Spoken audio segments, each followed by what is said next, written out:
Hello. As I'm signing off on this weekend, we all know that we are all disheartened by the denial of Steven Avery's uh, post conviction appeal to get a retrial. But all is not lost as Kathleen takes it as a step in the right direction so that she can appeal in uh, a higher court. She can essentially push the motion in the appeals court, and she has already done that. And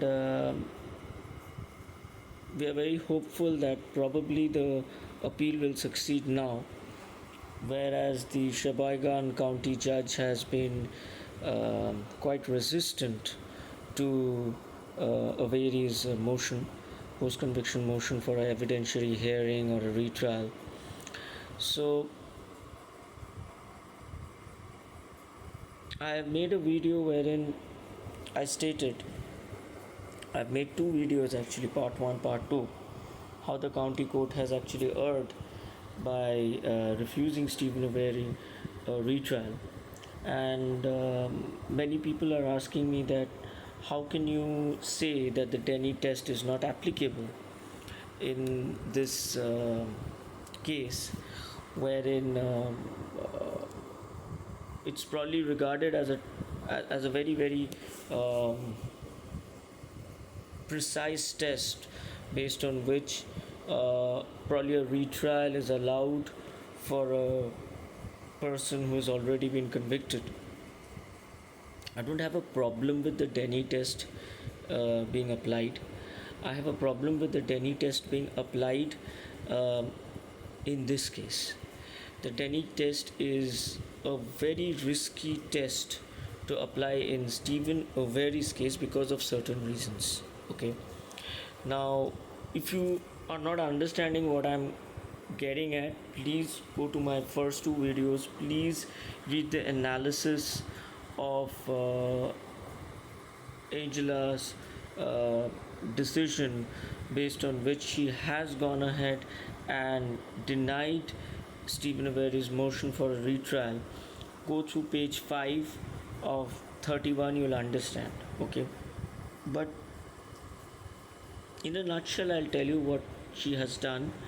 She has applied two tests. One is the Denny test, which is based on a famous case, Denny versus State, and another one is the Edmonds test. And she has applied both these principles to go ahead and demonstrate that if she does apply these standards, these legal standards, Steven Avery does not deserve a retrial. And that is where I had an objection, because I felt that when she went ahead and applied the standards, she applied the legal standards by mixing one principle of law with the other. Okay. What she did was she applied the legal standards of the Edmonds test, and the Edmonds test establishes a four-part test to determine if evidence which is newly discovered and admissible for consideration of the court. Okay. So basically what it does is it establishes a four-part test to determine if the evidence which is discovered, it is admissible for consideration by the court. In order to do that, first the evidence must have been discovered after the defendant's conviction. Second, the defendant must establish that he was not negligent in seeking out the evidence in question. Third, the defendant must establish that the evidence is material to an issue in the case. Fourth and finally, the defendant must prove that the evidence offered is not merely cumulative to that already in the court record. Okay. Now what the Sheboygan County judge has done is she has applied these four tests, right? She has gone ahead and stated on record that in case of the Edmonds test, the first standard, that is the evidence must have been discovered after the defendant's conviction, that has been satisfied. Second, the defendant must establish that he was not negligent in seeking out the evidence in question, that has been satisfied. Now when she has gone to the third principle, that third, the defendant must establish that the evidence is material to an issue in the case. Now understand this point very clearly. What she states is that the defendant must establish that the evidence is material to an issue in the case. What is the evidence in this case? The evidence is Sovinsky's testimony that he saw on the morning of November 5th Bobby Daisy with an older individual pushing the blue RAV4. That is the evidence in question. Okay, and based on that you actually go ahead and apply this legal standard of Edmonds test. But what she has done is, when it comes to the third standard, she has reverted to the Denny test. Now what does the Denny test state? Denny state says that the test in Denny says that it requires the defendant to show that the third party had a legitimate tendency to commit the crime at issue. To meet this burden, the defendant must show that the third party had a motive to commit the crime, the opportunity to commit the crime, and there is some direct evidence linking that party to the crime that is not remote in time, place, or circumstances.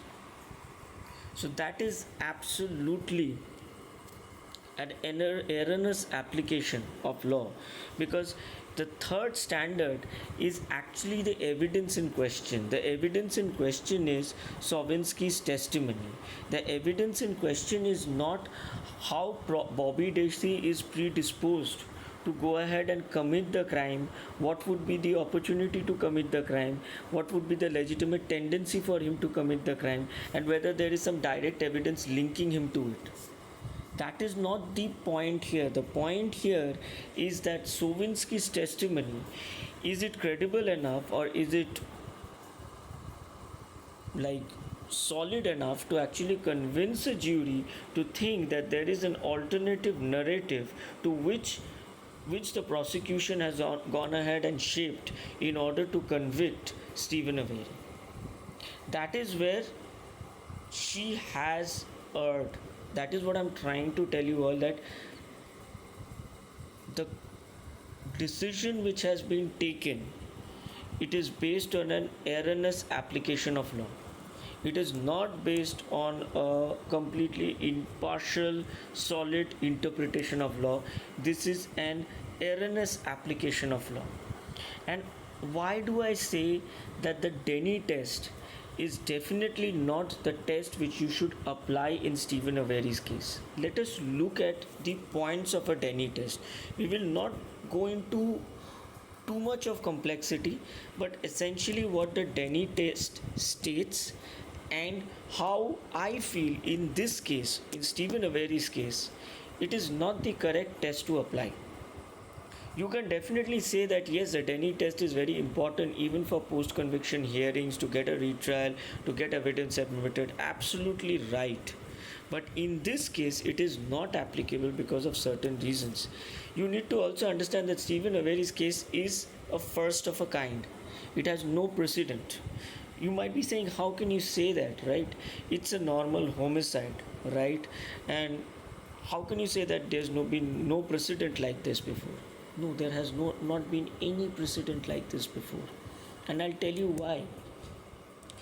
I don't think you'll be able to find a case wherein the state has a very strong motive to go ahead and convict a person because they are facing a multi-million-dollar lawsuit from him. Now you might say that, can you say that we are saying that the police were involved in this? I'm not saying that the police were involved in this. That is something for which we need to actually go ahead and investigate a lot, find out more evidence. But there is a probability that they are involved, and there's a strong probability to suggest so. And in that scenario, applying the Denny test is very risky. Okay. Now what is the Denny test? Again, let me reiterate. The test in Denny requires the defendant to show that the third party had a legitimate tendency to commit the crime at issue. Number one. To meet this burden, the defendant must show that the third party had a motive to commit the crime. Okay. The opportunity to commit the crime. And there is some direct evidence linking that party to the crime that is not remote in time, place, or circumstances. Now, how does the Denny test fail in this circumstance? The Denny test fails because, in order to show whether the defendant has a motive, the opportunity to commit the crime, and direct evidence linking that party in the crime that is not remote in time, place, or circumstances, who goes ahead and gets that evidence? Who does that? In order to really prove that Bobby Daisy did this, who does it? It's the state police.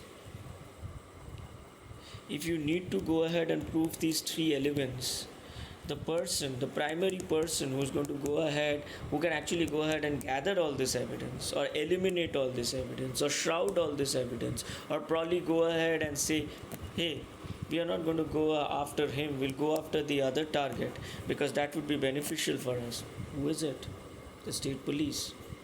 In that case, the Denny test is a very risky proposition in a case like this. You cannot go ahead with the Denny test.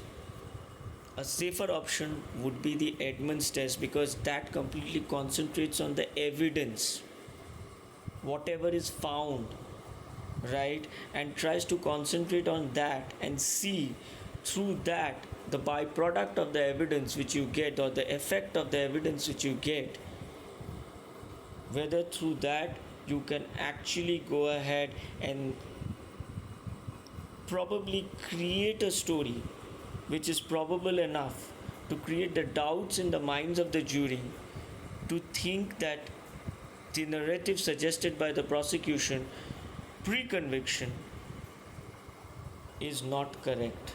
There could be another narrative to it. And that's the reason why the Edmonds test should have been applied here in toto. If they had applied the Edmonds test impartially, neutrally, Steven Avery would have got a retrial immediately. Now we will have to wait till the appeals court hears it and takes a decision. I hope they take a better decision than the Sheboygan County judge. In a county, you see, the state of Wisconsin is liable now. Last time they were looking at about $36 million lawsuit, $40 million lawsuit. Now think about it. If actually Steven Avery is set free, gets a retrial, is set free, and while you are investigating, it opens a can of worms and you find out that a lot of people were involved in this issue.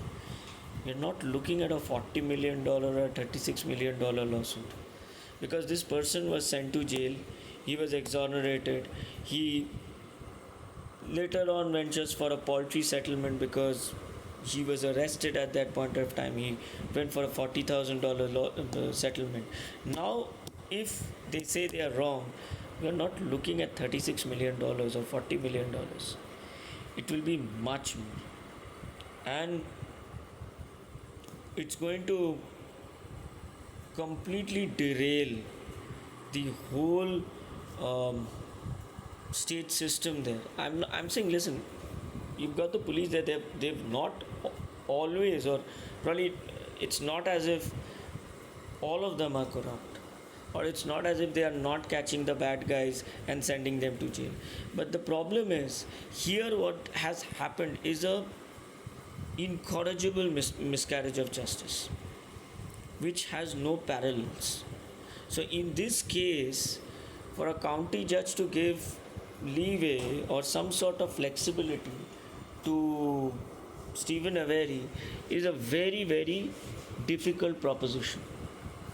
And I can probably understand why there is so much of resistance to a retrial, or why there is so much of a resistance to actually give him another day in court. Whereas all the evidence points out that there is a different narrative to what the prosecution has projected in court. And it's rampant because you won't get so many holes everywhere. Right? So that is what my thoughts were about this case, and that is where I come from, and I made those two-part video saying that the county court has erred in denying Steven Avery a retrial. Number one, Denny test shouldn't have been applied in this case at all. You cannot apply the Denny test in a case where the state is a player, you know, and the state is a player in this case.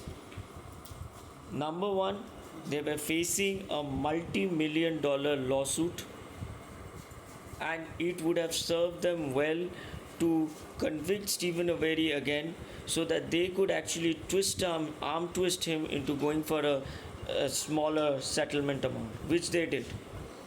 And secondly, it was to, okay, hey, we can teach him a lesson for whatever he did, He tried to go ahead and show us that we are wrong, so we need to teach him a lesson. Even though Steven Avery was not teaching them a lesson, because you had convicted this person uh, wrongly. He was not the correct guy in the first place.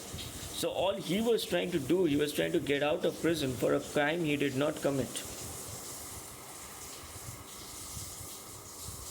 So what happened in this case was somehow, I don't know whether it was luck or providence, it just landed in their lap, something like this, and they realized that this is something which they had to utilize in order to set things right from themselves. And there is a trail of evidence which suggests that foul play was afoot. But somehow, what happens in these cases is that we just keep on convincing ourselves, the jury and everybody else, that the police can't be so wrong. The police can't plant evidence. The police can't go ahead and frame everything to see or ensure that an innocent man goes to jail or stays in jail.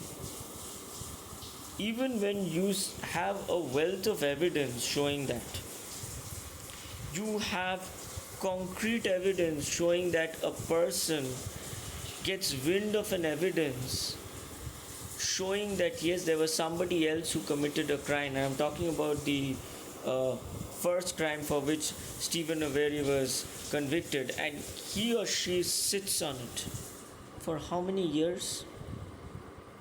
And suddenly one fine day she wakes up and tests it and say no, Steven is not at fault, Steven is not the right person.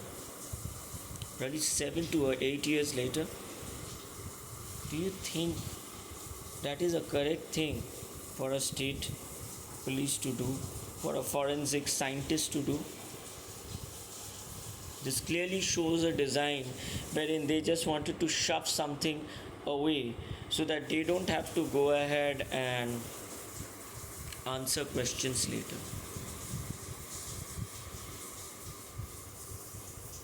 So again, as I said, in this scenario wherein a state player is involved, you need to apply a test which is independent of the state's intervention or the state mechanism, what they do or what they can't do, and apply a much more broader neutral test, and that would have been the Edmonds test. And here the judge has actually gone ahead and applied the Edmonds test. She had applied 2 standards of the test, and the third standard of the test she very cleverly goes for the Denny test. You can't do that. The Edmonds test is based on a situation for which those 4 standards have been formulated. The Denny test is a different test which has been applied to a different case, a different situation, so both can converge at a point. But that is what has happened in this case, and that is wrong.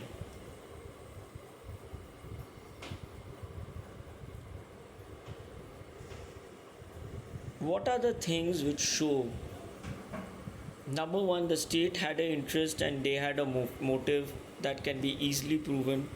For that, you don't need to do anything, because this person, they were staring down at over $36 million lawsuit, which they would have had to pay. And then suddenly, bang, just in a matter of days, everything turned. So they do have a motive to put away Steven Avery. Motive is very clear.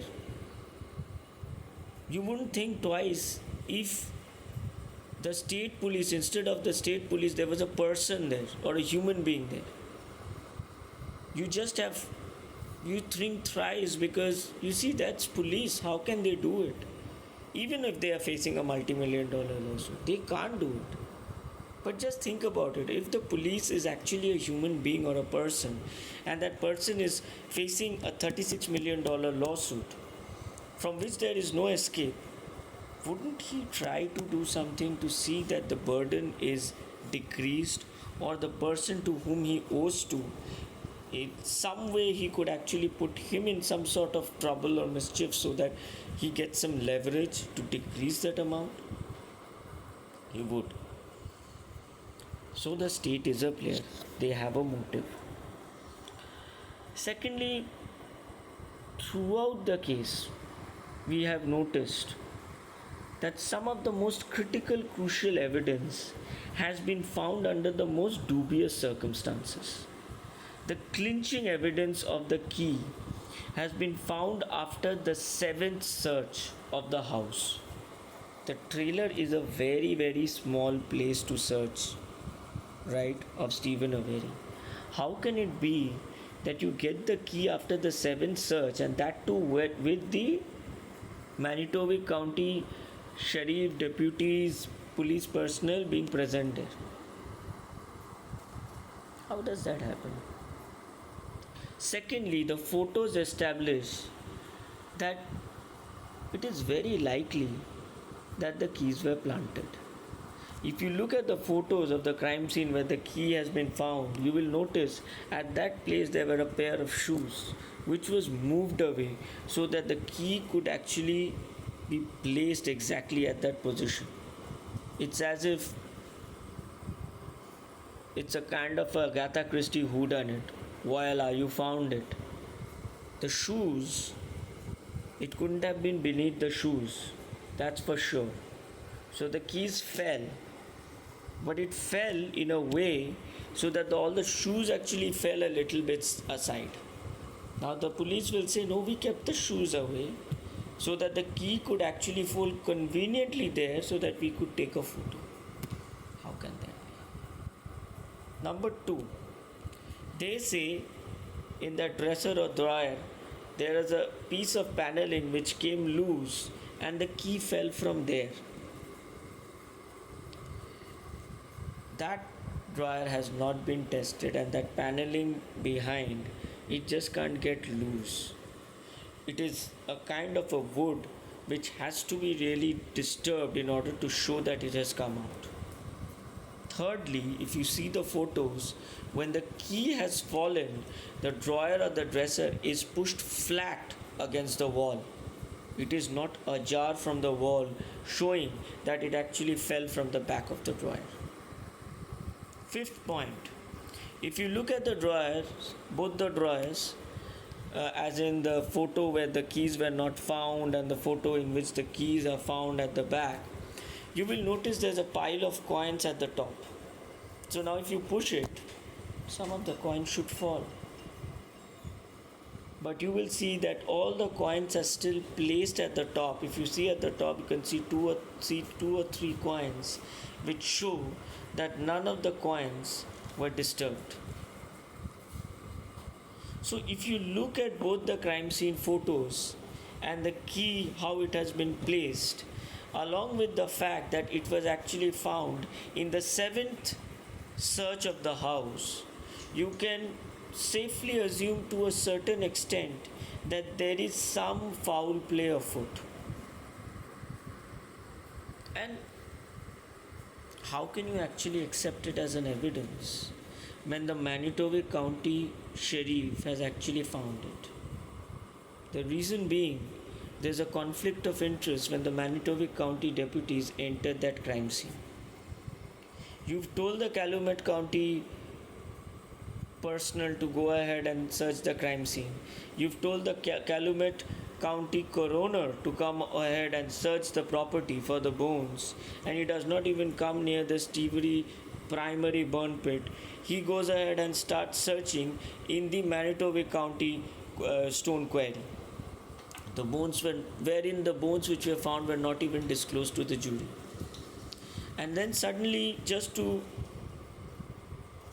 after searching very long and hard in the trailer, when you don't go ahead and get anything, in the seventh search, when you have the Manitoba County deputies, the key just emerges like a magician's trick out of a hat. It's too good to be true. And as I told you, these are not kind of speculations trying to think of a conspiracy theory. This is a very hard, steadfast way to actually go ahead and check the evidence and see whether it's correct or not. And that is exactly what has happened in this case. Now let's look at the clinching DNA evidence. The DNA evidence, one of the most critical, crucial evidence, the forensic scientist has stated that there was a certain dilution of the DNA with her DNA which got mixed up, and she was asked, when this happens, what do you normally do? You have to state that the report is inconclusive. But she says no, she didn't do that. She went ahead and said this is Steven Avery's DNA.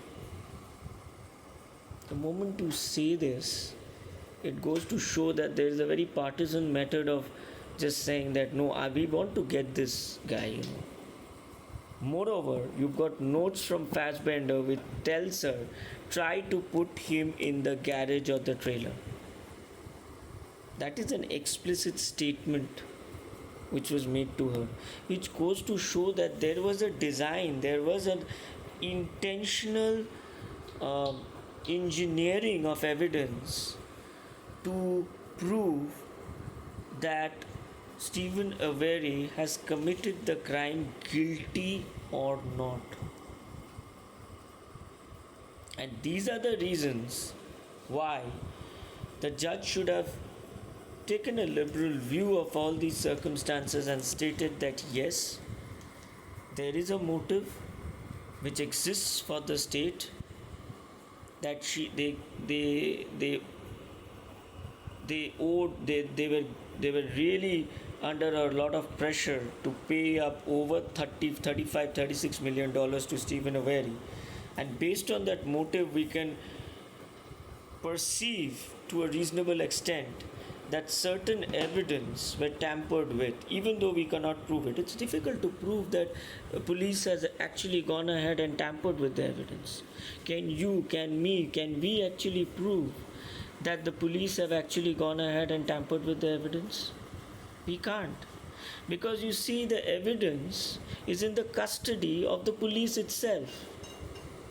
We cannot enter there and find out that, okay, you are the one who has actually fabricated the evidence, you have done something wrong. It's very difficult to prove it because the chain of control or everything exists with the police. If I try to find out by going or trying to explore the chain of control, probably I'll have to break the law to do so, because that evidence is with the police itself. So we place an implicit amount of trust, saying that okay, fine, you have the evidence, we know best, and we know that you're the good guys and you'll do the right thing with the evidence. But if you don't do the right thing with the evidence, we do not have that leeway to actually go and show for certain that you've done something wrong with it. But in this case, we can perceive to a reasonable extent that something happened here. And that is the reason why, when the moment she understood that the state is actually going ahead and intervening and doing certain things which on the face of it looks like yes, it's happening, you don't apply the Denny test. Because The state would not try to even convict another person. The state would not even try to explore the motive of another person.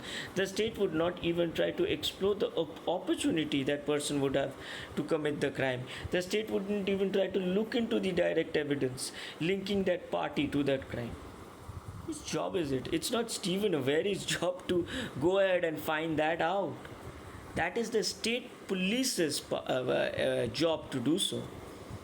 If there is another person who can actually commit that crime, it is not for Steven Avery to prove that person is guilty. It is the state police who has to look in and explore that angle. And the state police should have. Because in that computer, incriminating evidence was found.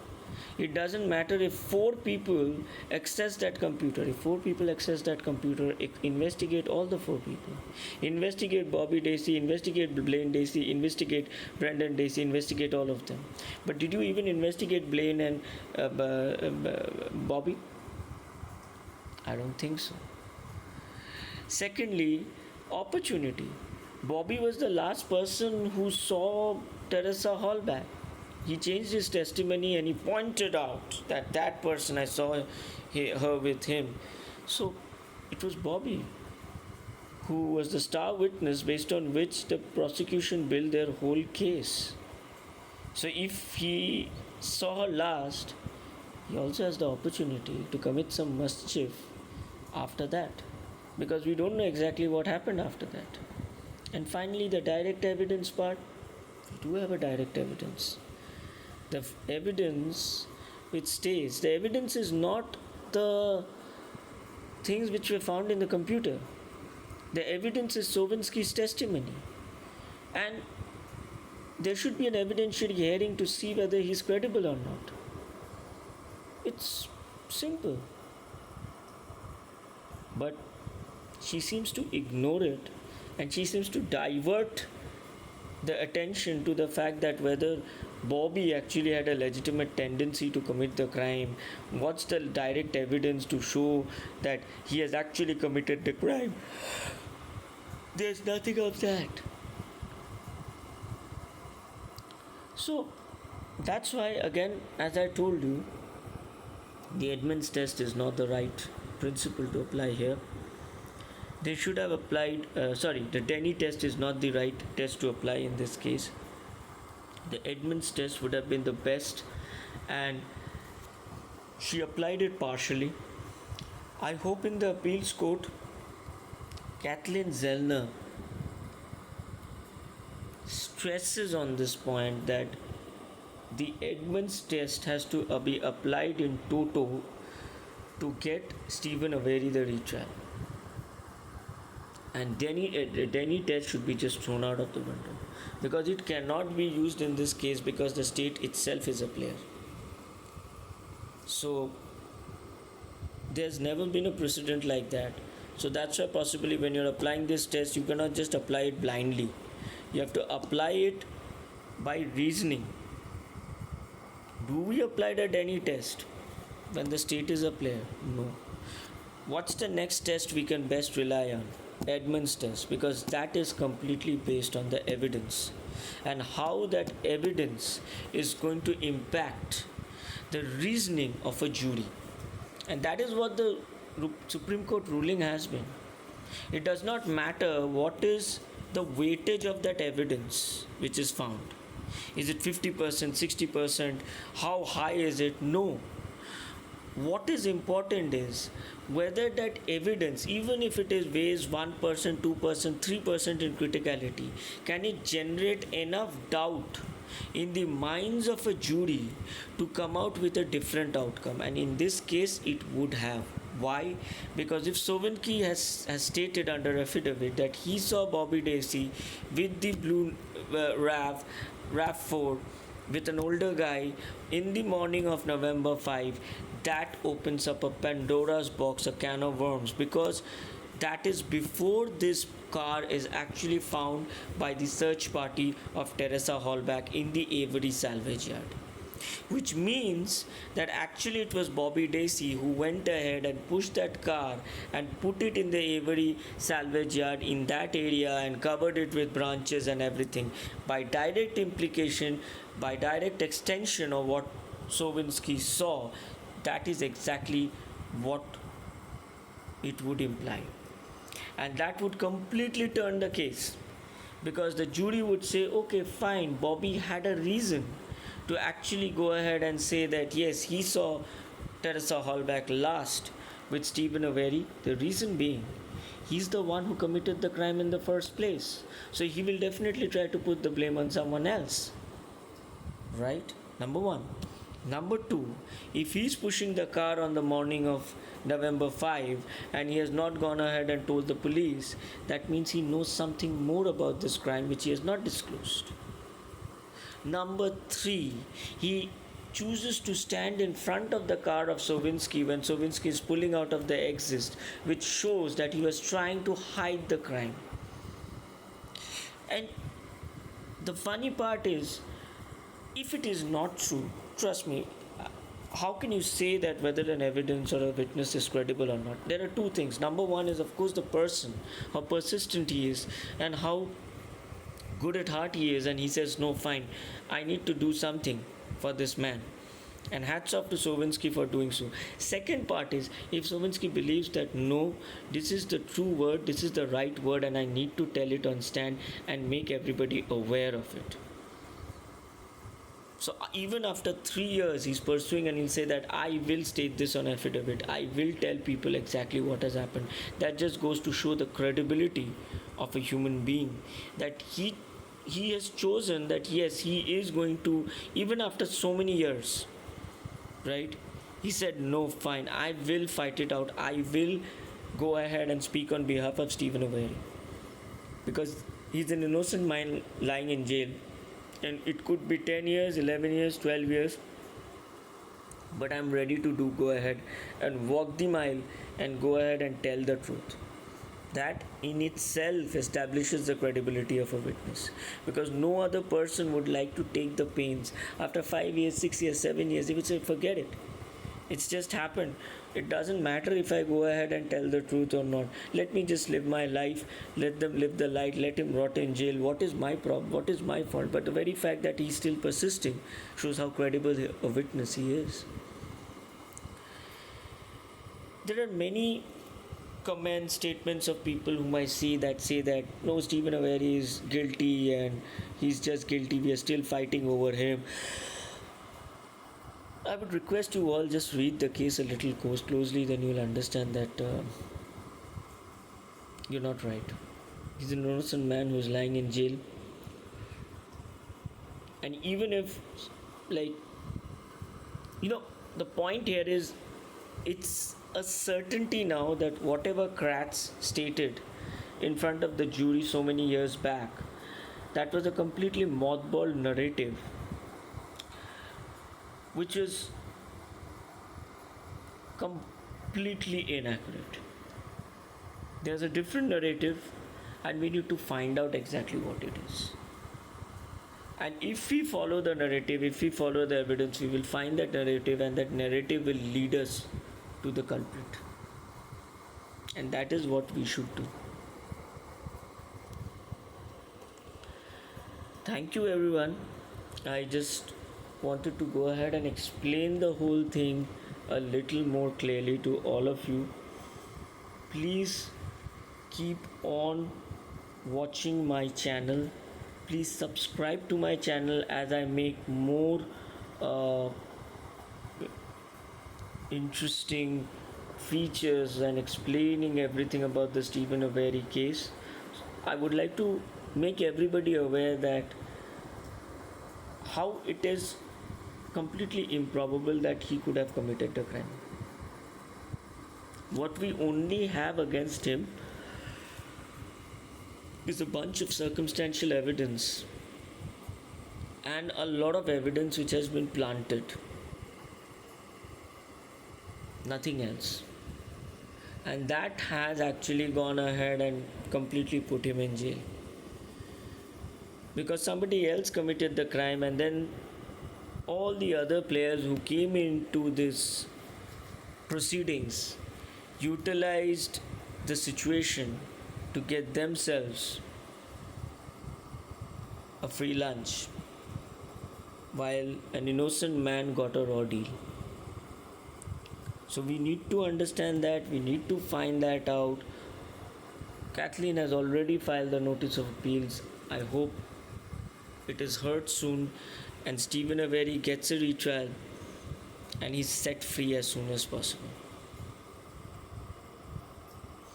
I would just recommend or request, if Steven Avery is listening to my words, when you are set free this time, I don't know, nearly your whole life has been spent like it's a complete waste thanks to these people.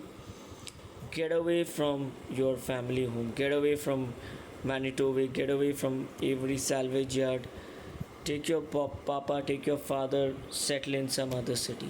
You will definitely get a good settlement amount once you get free.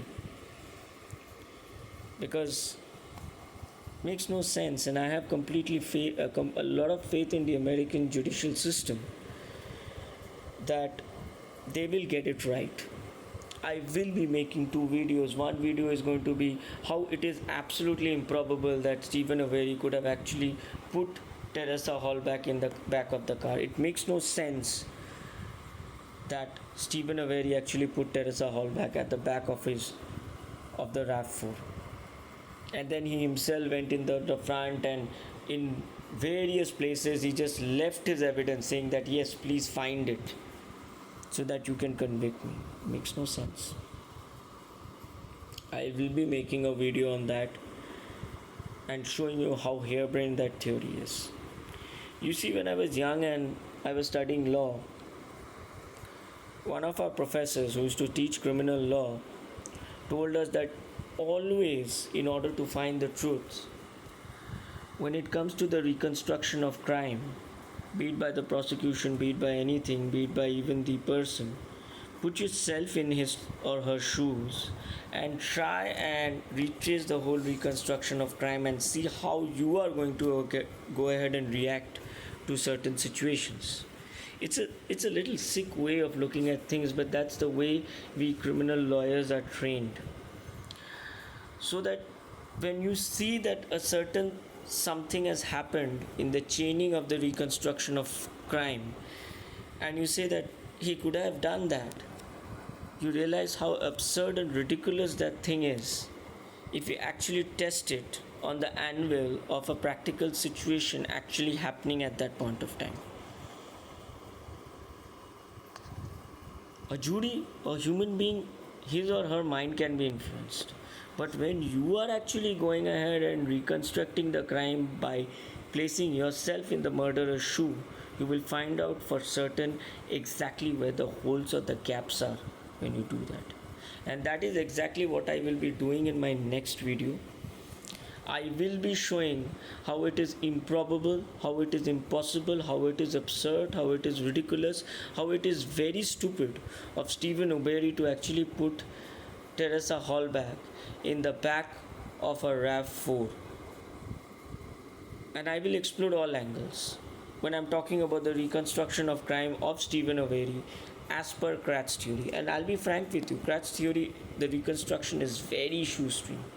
In fact, there is no reconstruction. She has just stated certain facts and he told the jury to connect the dots. Nothing else.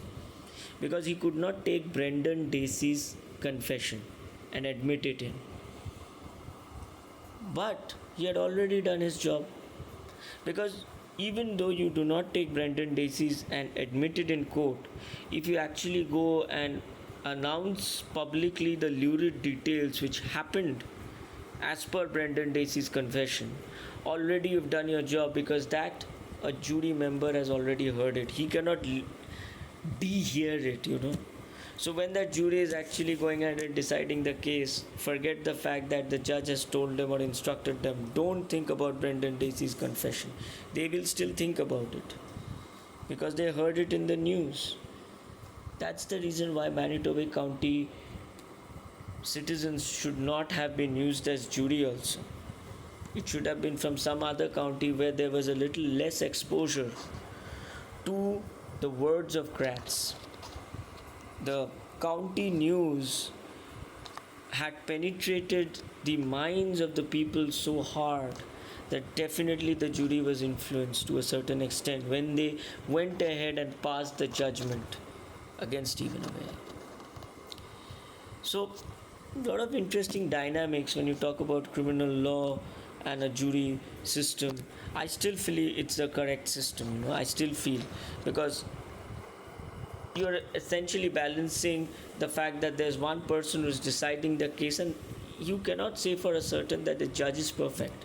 So in that aspect, if you take 12 people and put them in a place and make them listen to something and decide on something together, I think that's the best test. I still feel the jury system is the best element of American jurisprudence. But here, unfortunately, they went wrong because they were hit by a hurricane. So they really didn't know what was happening. And underneath it all, they just couldn't accept the fact. They couldn't take the leap of faith that the state was also a player in the proceedings.